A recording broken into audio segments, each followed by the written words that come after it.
Kounya la, raison de faire jeune qui vivent en Haïti dans le moment ça,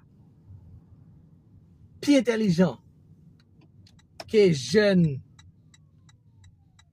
Yeah. Yeah. Yeah. Yeah. Yeah. Yak. Yak. Yak. Yak.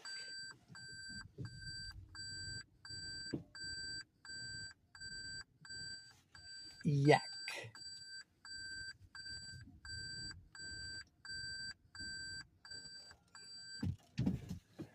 Yak.